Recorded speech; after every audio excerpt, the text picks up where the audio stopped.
அக்கா. அவன்கிட்ட நான் என்னையே இழந்துட்டேன் அக்கா.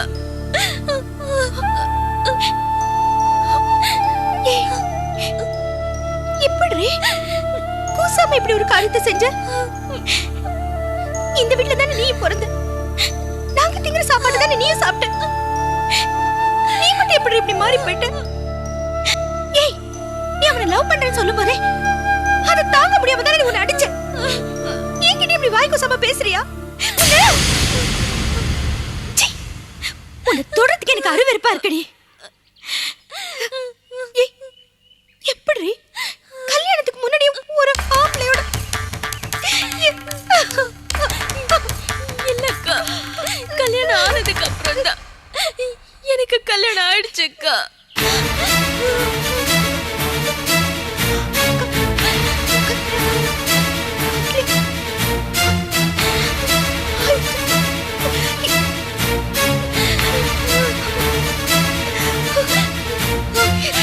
ஆமாக்கா, என்னை ஏமாத்தி கல்யாணம் பண்ணதுக்கு அப்புறம் தான்.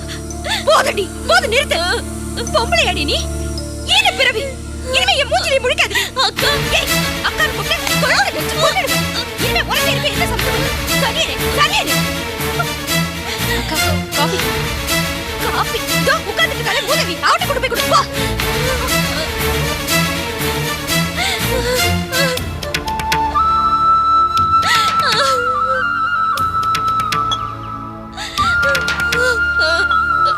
விஜி, என்னடி என்னாச்சு?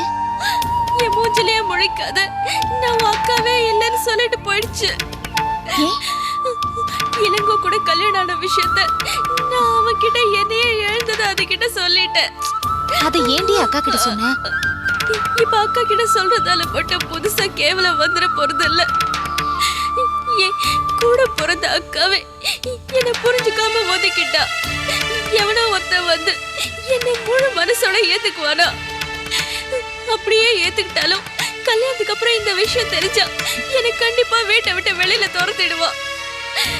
லீலா, எனக்கு இந்த கல்யாண காட்சி எதுவுமே வேண்டாம். ப்ளீஸ் லீலா, நீயாவது என்ன புரிஞ்சுக்கோ. முட்டாள்தனமா பேசாத.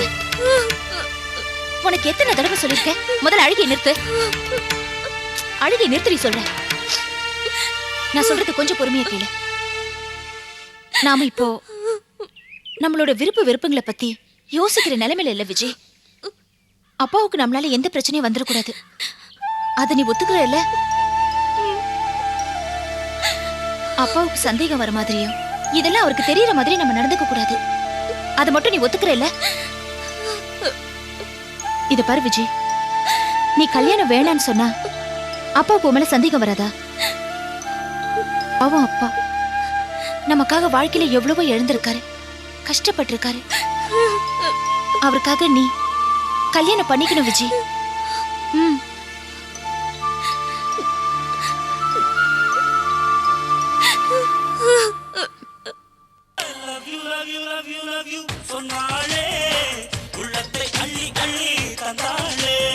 என்னது இது? நான் பக்தி கேசட்டெல்லாம் வச்சிருந்தேன்.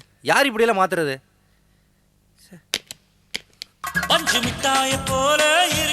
சிவ சிவா, என்ன அசிங்கம்! சே, என்னென்னமோ அசிங்கமான பாட்டாளவில் இருக்கு. என்னப்பா கோபி, நான் வச்சிருந்த பக்தி கேசட் எதையுமே காணா. ஒரு அசிங்கமான காதல் பாட்டாவில் இருக்கு. என் கேசட் இல்லைங்க. தெரியலையே. தெரியலையா? ஆமாம், என்ன இது புது டேப் ரிகார்டரு? சும்மா வாங்கினேன் மாமா. சும்மா வாங்கினியா? ஏப்பா, நாட்டில் ஏதோ பொறிச்சு நடந்து இந்த மாதிரி டேப் ரிகார்டெலாம் சும்மா கொடுக்க ஆரம்பிச்சிட்டாங்களா? சரி, ஒரு பேச்சு சொன்னேன், விலைக்கு தான் வாங்கினேன். எதுக்கு வாங்கினேன்? பாட்டு கேட்கத்தான். ஓஹோ, ரொம்ப புத்திசாலித்தனமா பேசுறீங்களாக்கும். டேப் ரிகார்டு பாட்டு கேட்க வாங்காம பின்ன பழைய துணி தைக்கிறக்கா வாங்குவாங்க. எதுக்கு வாங்கினே சொல்லுப்பா. ஐயே, எம்சிஆர்பி எவ்வளோ இருக்கே. ஏமாமா, இப்போ நீங்கள் தானே சொன்னீங்க டேப் ரிகார்டர் பாட்டு கேட்கறதுக்குன்னு. அப்புறம் நீங்களே இந்த கேள்வியை கேட்டா? ஓஹோ, உங்கள்ட்ட இப்படி கேட்டதான் சொல்லுவீங்களாக்கும். யாருக்கா வாங்கினே சொல்லு. அது நமக்காக தான். சும்மா புழுகாதப்பா, நமக்கு தான் டேப் ரிகார்டு இருக்குல்ல. நான் தான் இப்போ உன்னோட ரொம்ப ஃபேவர் ஆயிட்டேன்ல. யாருக்கு வாங்கினே என்கிட்ட மட்டும் சொல்லு.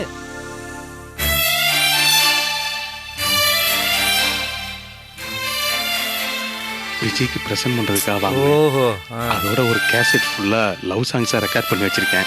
ரெண்டையும் அவள்கிட்ட கொண்டே கொடுக்கணும். ஓஹோ, இந்த டேப் ரிகார்டே அந்த கேசட்டையும் கொடுத்து அந்த பொண்ணுகிட்ட ரொமான்ஸ் மூடு கிரியேட் பண்ண போறீங்களாக்கும். ஆமா மாமா, அவ எப்ப பார்த்தா உம்முனே இருக்கா. அதான் கல்யாணத்துக்கு முன்னாடி லவ் சாங்ஸா கொடுத்து ஒரு மூட கிரியேட் பண்ணி வச்சுக்கோங்க. ஓகே ஓகே, நடத்து நடத்து. கோபி ம். ஏதாவது பணம் இருந்தா கொடு. எதுக்கு? எதுக்கா? டேப் ரெக்கார்டர் எப்படி பாட்டு கேட்கறதுக்கோ அதே மாதிரி செலவுக்கு தான். என்கிட்ட பணம்லாம் இல்ல. உங்ககிட்ட பணம் இல்லையா? இது என்னது? பணம் இல்லையா? அது இது நிச்சயதார்த்த செலவுக்கா உள்ளது. இது தனி பட்ஜெட். பட்ஜெட்டா? என்ன பெரிய பொல்லாத பட்ஜெட்? உன் பட்ஜெட் எவ்வளவு? மாமா, நிச்சயதார்த்தத்துக்கு ஜாமான்லாம் நிறைய வாங்க வேண்டியிருக்கு, அது ஒரு செலவு. அதுக்கப்புறம் டாக்ஸி, வண்டி, அது இதுன்னு அது ஒரு செலவு. இது எல்லாத்தையும் தவிர 3000 ரூபாய்க்கு சேலை எடுக்க வேண்டியிருக்கு. 3000 ரூபாய்க்கு பட்டு புடவை எடுக்க போறீங்களாக்கும். ஏன் 1000 2000க்கு புடவை எடுத்து கொடுத்தாக்கா நீ கட்டிக்க போற பொண்ணு எடுப்புல நிக்க மாட்டேன்னு சொல்லிடுச்சோ? அவிழ்ந்து விழுந்துடுமோ? மாமா, டேய் ஆத்திரப்படாதடா. ஏன் ஆடம்பர செலவு பண்ற? எனக்கு 1500 கொடுத்துட்டு மிச்ச பணத்துல மத்தது பண்ணிக்க. நிச்சயதார்த்தம் எனக்கு, நான் செலவு பண்ணத்தான் செய்வேன். பண்ணு, நான் வேண்டாம் சொல்லையே. எனக்கு கேட்ட பணத்தை கொடுத்துட்டு மீதி பணத்துல பண்ணு. ஆடம்பர செலவு பண்ணாத. நான் சொல்றதை கேளு, நான் சொல்ற மாதிரி செய். இது நான் சம்பாரிச்ச பணம். இதை எப்படி செலவு பண்ணணும்னு நீங்க சொல்ல வேண்டிய தேவையில்லை. ஓஹோ, சம்பாதிக்கிறங்கிற தைரியத்துல பேசுறீங்களோ? பெரிய ரம்பா ஒரு விஷயம் மாதிரி கல்யாணம் பண்ண போறாரு. 3000 ரூபாயில பட்டுப்புடம் எடுத்து கொடுத்து கட்டி அழகு பார்க்க போறாரு. அந்த மூஞ்சிக்கு 2000 ரூபாயில பட்டுப்புடம் எடுத்து கொடுத்தாவே ஜாஸ்தி.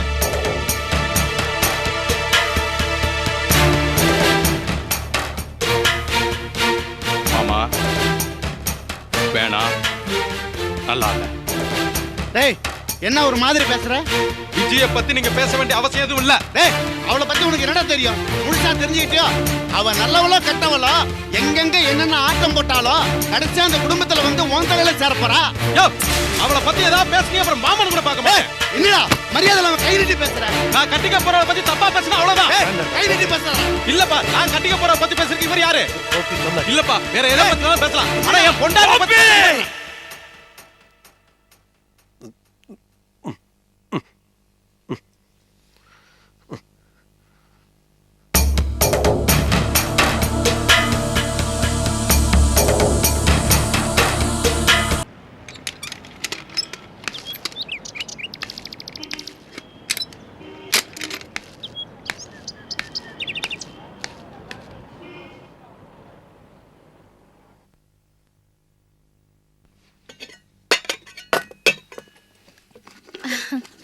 வந்துட்டீங்களா?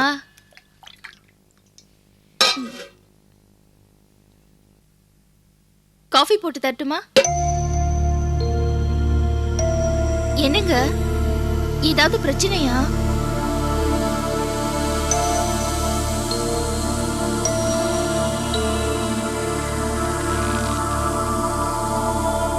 என்னங்க, என்ன பிரச்சனை? அவசகுணம் மாதிரி ஒரு காரியம் நடந்து போச்சு சார். என்னன்னு சட்டுன்னு சொல்லுங்க. நம்ம லாரி ஆக்சிடென்ட் ஆயிடுச்சு. ஐயோ, யாருக்காவது ஏதாவது ஆயிடுச்சா? அதெல்லாம் ஒன்றும் இல்லை. லாரிக்கும் இந்த சரக்குக்கும் கொஞ்சம் அடி, அவ்வளோதான். அப்பா, ஏதாவது அசம்பாவிதமா நடந்திருந்தா? என்னங்க, தலைக்கு வந்தது தலைப்பாகையோட போயிடுச்சுன்னு விட்டுடுங்க. விட்டுலாம் இருந்தாலும் மனசில் சங்கடம் இருக்க தானே செய்யும். ரொம்ப டென்ஷனாக இருக்கு. பிஸ்னஸ் ஆரம்பித்த முதல் நாள் ஆக்சிடென்ட்னா இது போக இன்னொரு பிரச்சனை வர. என்ன பிரச்சனை? நம்ம வீட்டை காலி பண்ண சொல்லிட்டாங்க. யாரு? வேற யாரு? கிழவியோட பையன். அவன்கிட்ட விவாதம் பண்ணுறது எனக்கு பிடிக்கல. அம்மாவே மதிக்காமல் இருக்கிறவன் நம்மளை மதிப்பானா? பாட்டிக்கு இந்த மாதிரி ஒரு பையன். என்னங்க, இப்போ என்ன பண்றது? என்ன பண்ணுறது? இந்த வீட்டையும் காலி பண்ணிவிட்டு நீ, நான், அம்மா எல்லாம் ஒரே வீட்டில் இருக்க வேண்டியதுதான். நான் போயிட்டு வந்துடுறேன். இப்போதானே வந்தீங்க? வேலை இருக்கு சரோ.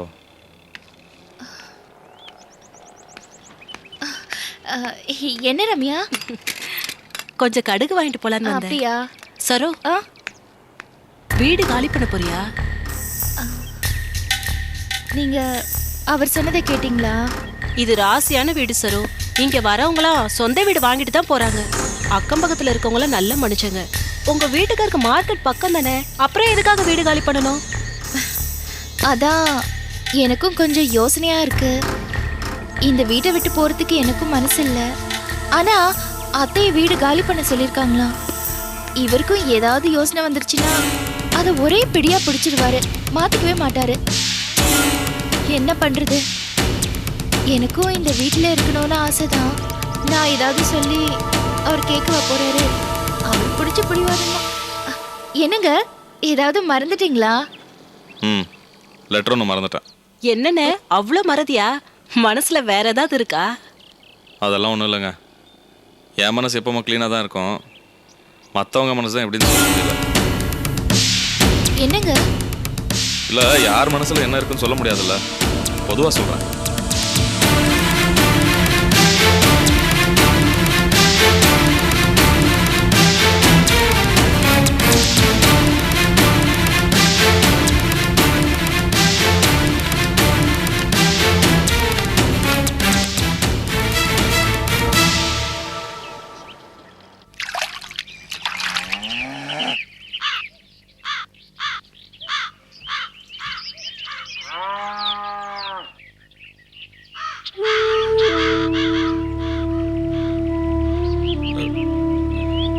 என்ன தனு, ஏன் இங்க உட்காந்துருக்க? நல்ல வேளை, ஏன் இந்த வீட்ல இன்னும் உட்கார்ந்துட்டு இருக்கேன்னு கேட்காம இருக்கீங்களே. என்ன உளர்ற? ஏன் மாமா, நான் என்ன அண்ணிய பொம்பளையா? விஜய் விஷயம் இவ்வளவு தூரம் போயிருக்கு, எப்படி நீங்க மறைக்கல என்கிட்ட இத? லீலாக்கு தெரிஞ்சிருக்கு, சரோக்கு தெரிஞ்சிருக்கு, அப்போ உங்களுக்கும் தெரிஞ்சதா தானே அர்த்தம். ஆனா என்கிட்ட இத பத்தி ஒரு வார்த்தை கூட மூச்சு விடலையே. ஏன் மாமா என்கிட்ட மறைக்கணும்? இல்ல, அது ஏன் மாமா, நான் யாரு? உங்க பொண்டாட்டி தானே, சொல்லுங்க. என்ன கேள்வி கேட்டுட்டு இருக்க? பொண்டாட்டி கிட்ட ஏன் மாமா ஒளிவு மறைவு திருட்டுத்தனம்? அதுல விஜய் யாரு? என் தங்கச்சி. இந்த மாதிரி ஒண்ணு ஆயிருக்குன்னு என்கிட்ட நீங்க சொல்ல வேண்டாமா? இவ்வளவு முக்கியமான விஷயத்தை என்கிட்ட ஏன் மறைச்சீங்க? அப்புறம் என்ன பெருசா புருஷன் பொண்டாட்டி? எப்படி சொல்றது? உங்ககிட்ட சொல்லாம இருந்ததுக்கு ஒரு காரணம் இருக்கு. அப்படி என்ன பெரிய காரணம்? இல்ல, தெரிஞ்சா நீ வருத்தப்படுவ, அதை நீ தாங்க மாட்ட. அப்புறம் என்ன? நீ ஒரு ஓட்டவாயி உணர்ச்சி வசப்பட்டு வேற யார்ட்டையும் சொன்னா மேற்கொண்டு பெரிய பிரச்சனை ஆயிருமேன்னு தான் உங்ககிட்ட சொல்லல. ஏ மாமா, நான் என்ன அவ்வளவு பெரிய தத்தியா? அவ்வளவு முட்டாளா? இது இல்லாம போய் உளறிட்டு இருப்ப. ஏ மாமா, எனக்கு மட்டும் எப்ப எதை பேசுறதுன்னு தெரியாதா? தெரிஞ்சுதான் விஜய் கிட்ட போய் இப்படி உளறி கொட்டிட்டு வந்தியாக்கும். பாவண்டி விஜய், அவளே ஏகப்பட்ட வேதனையை மனசுல போட்டு மறுகிட்டு இருக்கா. அவகிட்ட போய் ஏதோ பேசி மேற்கொண்டு அவன் மனசை வேதனைப்படுத்திட்டு வந்திருக்க. அவ சொன்னதை கேட்டு என் மனசு அப்படியே ஆடி போயிடுச்சு மாமா. எனக்கு அப்படியே கோவமா வந்துச்சு. அந்த கோவத்துல நான் வார்த்தை பேசுறேன், அது கூட எனக்கு உரிமை இல்லையா? உரிமை உள்ளவ தாண்டி நீ, ஆனா பொறுப்பு வேணும்ல. திட்டுறது யார் வேணா திட்டலாம், ஆனா ஆறுதலா இருக்கிறது தாண்டி முக்கியம். நீ என்னடானா ஆறுதலா 4 வார்த்தை பேசாம போய் திட்டிட்டு வந்திருக்க. பாவம் விஜய் இப்பதான் எல்லாத்தையும் மறக்கிறதுக்கு முயற்சி பண்ணிட்டு இருக்கா. திருப்பி போய் கிளறி விட்டு வந்திருக்க. அவ மனசு எவ்வளவு வேதனைப்பட்டிருக்கும். கொஞ்ச நேரம் உட்காந்து யோசிச்சு பாரு.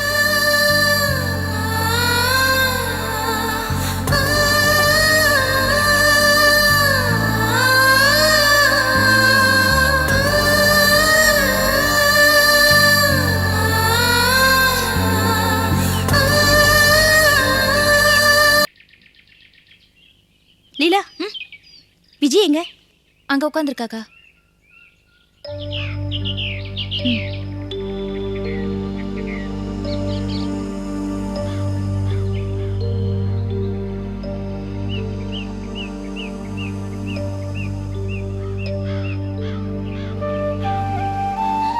விஜய், நீ ஒண்ணும் மனசுல வச்சுக்காத. உன்னை அடிக்கிறது கூட எனக்கு உரிமை இருக்கு தெரியுமா? நீ சொன்ன உடனே என் மனசு துடிச்சு போய் படப்படான்னு ஏதோ பேசிட்டேன். நீ ஒன்னும் கோச்சுக்கலையே. என்னக்கா, உன்னை போய் நான் எப்படிக்கா கோச்சுக்க முடியும்? என்ன நீ முழுசா வெறுத்துற கூடாதுன்ற பயம் தான்க்கா எனக்கு. ஏய், உன்னை வெறுக்கிறதா? நீ பண்ணது தப்புதான், பெரிய தப்புதான். அதுக்காக உன்னை நான் வெறுத்துற முடியுமா? ஏய், நீ என் கூட பிறந்தவளாச்சேடி. என்ன விஜய், நீ தனாக்காவை புரிஞ்சுக்கிட்டது இவ்வளவுதானா? படபடன்னு பேசுவே தவிர அதெல்லாம் யாரையும் வெறுக்க முடியாது. நான்லாம் சரியா படிக்கல விஜய். நீ படிச்சவளா இருந்தோ இந்த மாதிரிலாம் ஏமாறலாமா? அக்கா, இந்த படிப்பெல்லாம் பெருசா ஹெல்ப் பண்ணாதுக்கா. அதெல்லாம் விடு. முதல்ல நீ விஜய கல்யாணத்துக்கு சம்மதம் சொல்ல சொல்லு. விஜி, கல்யாணம் பண்ணிக்கிறது தாண்டி உனக்கும் நல்லது. அது எப்படிக்கா முடியும்? அது அப்படிதாண்டி. சகதியை மிதிச்சிட்டா காலை கழுவிட்டு நடந்து போகல. கல்யாணம் தான் பெண்களுக்கு ஒரு பாதுகாப்பு. கனகா பயங்கரமா பேசுற. பின்ன இப்ப இவளுக்கு என்னடி வயசாச்சு? இன்னும் பார்க்க வேண்டியது அனுபவிக்க வேண்டியது இவ்வளவோ இருக்கு. இவ பாட்டுக்கு முட்டாள்தனமா கல்யாணம் வேணான்னா என்ன அர்த்தம்? எனக்கு பயமா இருக்குக்கா. என்னடி பயம்? அமைய போற வாழ்க்கை சரியா அமையலன்னா, என்னை கட்டிக்க போறவன் சரியானவன் இல்லைன்னா, பழசெல்லாம் ஞாபகப்படுத்தி என்ன அதிகமா வேதனைப்படுத்திட்டான்னா. என்னடி லூசு மாதிரி பேசுற? அந்த மாதிரிலாம் எதுவுமே ஆகாது. நீ யோசிக்கிற மாதிரி எல்லாருமே பயந்தா நிறைய பேருக்கு இந்த உலகத்துல கல்யாணமே ஆகாது. உனக்கு அந்த மாதிரிலாம் எதுவுமே ஆகாது. உனக்கு வர புருஷன் ரொம்ப நல்ல மனுஷன். அத முதல்ல புரிஞ்சுக்க. இத பாரு விஜய், நானும் சரி சரவும் சரி கல்யாணம் ஆகுற வரைக்கும் எந்த ஆம்பளையும் நினைச்சதும் இல்ல, கனவும் கண்டதில்ல. ஒன்ன மாதிரியோ லீலா மாதிரியோ காதல் பண்ணதும் இல்ல. மனசுல எந்த நினைப்பும் இல்லாம கழுத்தை நீட்டணும்.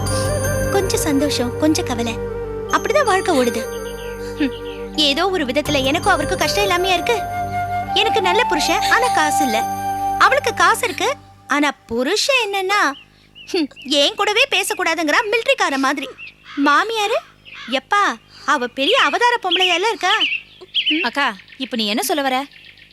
நாங்க கல்யாணத்துக்கு அப்புறம் கஷ்டப்படுறோம்னு சொன்னேன். ஆனா நீங்க 2 பேரும் கல்யாணத்துக்கு முன்னாடியே பெரிய மனவேதனை அனுபவிச்சிட்டீங்க இல்லையா? அதனால கல்யாணத்துக்கு அப்புறம் கடவுள் உங்களை கஷ்டப்படுத்த மாட்டாரு. என் மனசுக்கு படுது.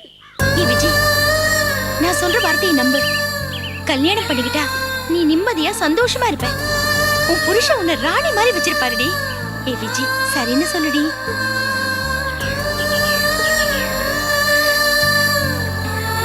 ஏய் லீலா, அவ சரின்னு சொல்லிட்டா. நீ போய் எல்லாருக்கும் சூடா காஃபி போட்டு வா போ.